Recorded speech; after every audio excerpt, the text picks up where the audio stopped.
Prinsip-prinsip yang bisa dipegang guru ketika menerapkan komponen inquiry dalam pembelajaran sebagai berikut. Yang pertama, pengetahuan dan keterampilan akan lebih lama diingat apabila siswa menemukan sendiri. Yang kedua, informasi yang diperoleh siswa akan lebih mantap apabila diikuti dengan bukti-bukti atau data yang ditemukan sendiri oleh siswa. Yang ketiga, siklus inquiry adalah observasi, bertanya, mengajukan dugaan, pengumpulan data, dan penyimpulan. Yang keempat, langkah-langkah kegiatan inquiry merumuskan masalah, mengamati atau melakukan observasi, menganalisis dan menyajikan hasil dalam tulisan, gambar laporan, bangan, tabel, dan karya lain, mengkomunikasikan atau menyajikan hasilnya pada pihak lain. Pihak lain di sini pembaca, teman sekelas, guru, audiens yang lain.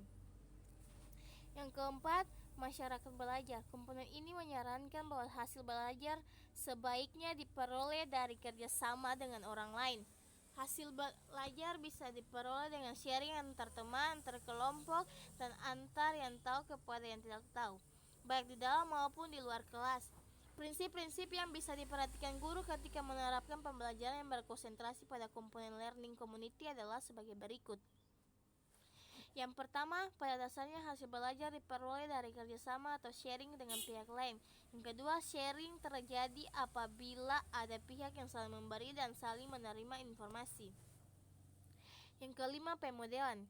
Komponen pendekatan kontekstual ini menyarankan bahwa pembelajaran keterampilan dan pengetahuan tertentu diikuti dengan model yang bisa ditiru siswa. Model yang dimaksud bisa berupa pemberian contoh, misalnya cara mengoperasikan sesuatu, menunjukkan hasil karya, mempertontonkan suatu penampilan. Prinsip-prinsip komponen modeling yang bisa diperhatikan guru ketika melaksanakan pembelajaran adalah sebagai berikut. Yang pertama, pengetahuan dan keterampilan diperoleh dengan mantap apabila ada model atau contoh yang bisa ditiru. Yang kedua, model atau contoh bisa diperoleh langsung dari yang berkompeten atau dari ahlinya. Yang ketiga, model atau contoh bisa berupa cara mengoperasikan sesuatu, contoh hasil karya atau model penampilan. Yang keenam, refleksi.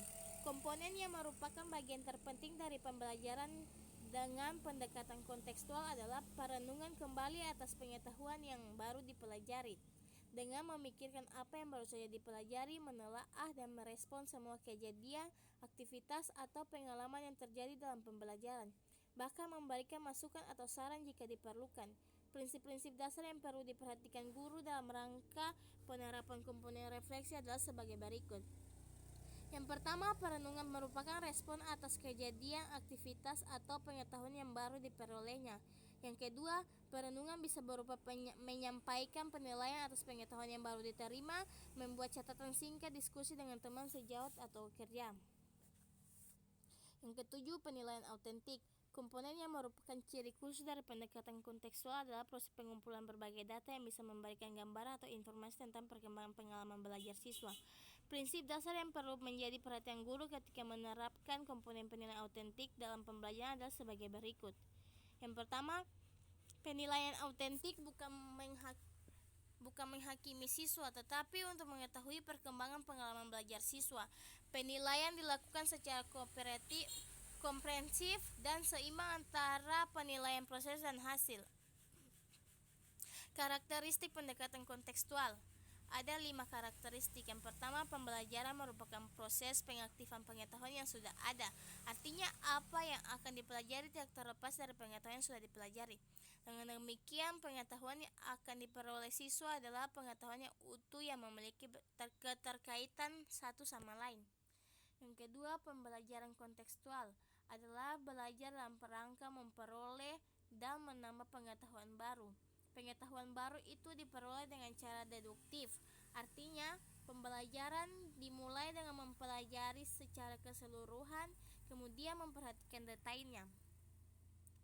Yang ketiga, pemahaman pengetahuan. Artinya pengetahuan yang diperoleh bukan untuk dihafal, tapi untuk dipahami dan diyakini.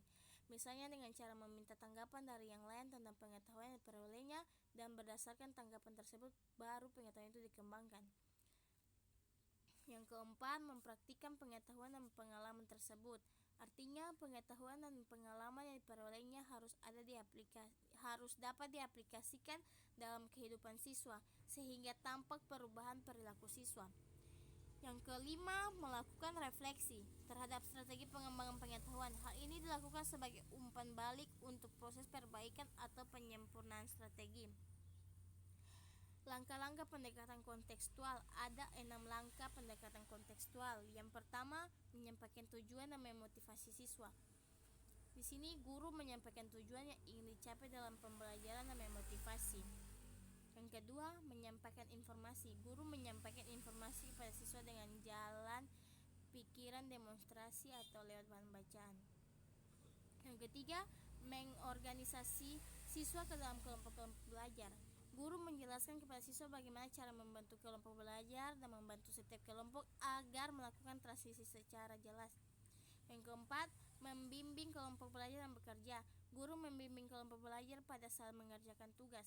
Yang kelima, evaluasi. Guru mengevaluasi hasil belajar tentang materi yang telah dipelajari atau meminta kelompok untuk presentasi hasil. Yang keenam, memberikan penghargaan. Guru menghargai baik upaya maupun hasil belajar individu manapun. Kelebihan dan kekurangan pendekatan kontekstual. Kelebihan pendekatan kontekstual antara lain, yang pertama, pembelajaran menjadi lebih bermakna dan real. Artinya, siswa dituntut untuk dapat menangkap hubungan antara pengalaman belajar di sekolah dengan kehidupan nyata.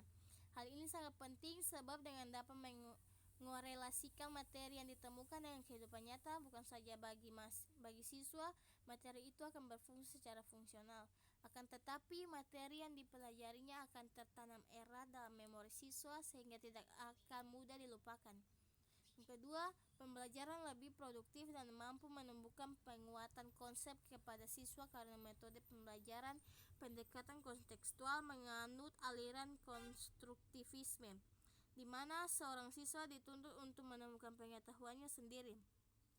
Melalui landasan filosofis konstruktivisme, siswa diharapkan belajar melalui mengalami, bukan menghafal. Yang kekurangan pendekatan kontekstual. Kekurangan pendekatan kontekstual antara lain, guru lebih insentif dalam membimbing karena dalam metode pendekatan kontekstual. Guru tidak lagi berperan sebagai pusat informasi. Tugas guru adalah mengelola kelas sebagai sebuah tim yang bekerja sama untuk menemukan pengetahuan dan keterampilan yang baru bagi siswa. Siswa dipandang sebagai individu yang sedang berkembang. Kemampuan belajar seseorang akan dipengaruhi oleh tingkat perkembangan dan keluasan pengalaman yang dimilikinya. Dengan demikian, peran guru bukanlah sebagai instruktur atau penguasa yang memaksa kehendak, melainkan guru adalah pembimbing siswa agar mereka dapat belajar sesuai dengan tahap perkembangannya. Yang berikut, guru memberikan kesempatan kepada siswa untuk menemukan dan menerapkan sendiri ide-ide dan mengajak siswa agar dengan menyadari dan dengan sadar menggunakan strategi-strategi mereka sendiri untuk belajar. Namun dalam konteks ini tentunya guru memerlukan perhatian dan bimbingan yang ekstra terhadap siswa agar tujuan pembelajaran sesuai dengan apa yang diterapkan semula. Strategi pembelajaran kontekstual. Pembelajaran kontekstual memiliki orientasi pada proses, yakni proses kegiatan pembelajaran dan kemampuan proses yang dicapai siswa sebagai hasil belajar. Pembelajaran dikatakan kontekstual apabila pembelajaran tersebut menerapkan ketujuh komponen pendekatan kontekstual, yaitu konstruktivisme, selalu ada unsur bertanya, inquiry, terbentuk masyarakat belajar, pemodelan, dan penilaian otentik. Untuk itu, sebelum pembelajaran kontekstual dilaksanakan, guru terlebih dahulu harus menyusun rencana pembelajaran atau RPP berbasis kontekstual. Mengembangkan rencana pembelajaran berbasis, kita ketahui bahwa pembelajaran meliputi 3 langkah kegiatan, yaitu kegiatan merumuskan RPP, pelaksanaan kegiatan pembelajaran, dan penilaian pembelajaran. Posisi RPP dalam kegiatan pembelajaran. Setelah RPP berbasis kontekstual terumuskan, maka langkah selanjutnya adalah mengimplementasikan RPP tersebut dalam kegiatan pembelajaran. Kita ketahui bahwa kegiatan pembelajaran dilaksanakan melalui 3 tahapan kegiatan, yakni pendahuluan, kegiatan inti, dan penutup. Setiap kegiatan pembelajaran berlangsung, guru dan siswa berpedoman pada RPP. Strategi yang ketiga, mengukur efektivitas RPP. efektivitas RPP dapat diketahui dari dua aspek, yaitu aspek proses pembelajaran dan pencapaian tujuan pembelajaran. Pertama, RPP dikatakan efektif manakala proses kegiatan pembelajaran berjalan sesuai dengan skenario yang telah disusun. Penerapan pendekatan kontekstual. Kemampuan berpikir kritis seseorang dalam suatu bidang studi tidak dapat terlepas dari pemahamannya terhadap materi bidang studi tersebut. Menurut Meyer, seseorang tak mungkin dapat berpikir kritis dalam suatu bidang studi tertentu tanpa pengetahuan mengenai isi dan teori bidang studi tersebut. Dengan demikian, agar siswa dapat berpikir kritis dalam matematika, maka dia harus memahami matematika dengan baik. Namun, sebagaimana kita ketahui bahwa matematika bersifat aksiomatik, abstrak, formal, dan deduktif. Karenanya wajar jika matematika termasuk mata pelajaran yang dianggap sulit oleh siswa pada umumnya yang tahap berpikirnya belum formal dengan bakat serta kemampuan yang bervariasi. Di samping itu, kenyataan menunjukkan bahwa bekal kemampuan materi matematika dari guru SD masih kurang memadai, sehingga tidaklah mengherankan bila pembelajaran matematika yang dikelolanya menjadi kurang maksimal. Oleh karena itu, diperlukan model pembelajaran yang mengaktifkan siswa dengan pendekatan nyata. Masih rendahnya kualitas hasil pembelajaran siswa dalam matematika merupakan indikasi bahwa tujuan yang ditentukan dalam kurikulum matematika belum tercapai secara optimal.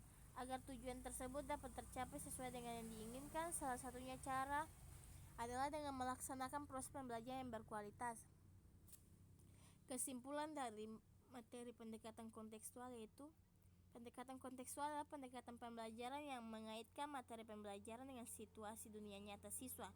Dengan pendekatan kontekstual diharapkan hasil belajar dapat lebih bermakna bagi siswa, sehingga siswa dapat mengaplikasikan hasil belajar dalam kehidupan mereka dalam jangka panjang. Pendekatan pembelajaran kontekstual lebih mengutamakan aktivitas siswa dalam pembelajaran, sehingga siswa dapat menemukan konsep tentang materi pembelajaran dan mengaitkan konsep tersebut dengan situasi dunia nyata mereka. Ada beberapa karakteristik dalam pendekatan kontekstual dalam pembelajaran, yaitu kerjasama saling menunjang, menyenangkan, tidak membosankan, belajar dengan bergairah, pembelajaran terintegrasi, menggunakan berbagai sumber, siswa aktif, sharing dengan teman, siswa kritis, guru kreatif, dinding dan lorong penuh dengan hasil kerja siswa, peta-peta, gambar, artikel, humor, dan lain-lain. Laporan kepada orang tua bukan hanya rapor tetapi hasil karya siswa. Laporan hasil praktikum, karangan siswa, dan lain-lain. Bentuk-bentuk pendekatan kontekstual yaitu cara belajar siswa aktif, pendekatan proses, pendidikan kecakapan hidup, pembelajaran inquiry, pembelajaran berbasis masalah, pembelajaran kooperatif, dan penerapan dalam pembelajaran yaitu dengan cara membuat siswa belajar berkelompok atau dengan cara berpikir kritis atau melakukan penganalogian ke lingkungan sekitar dalam pembelajaran. Sekian dan terima kasih.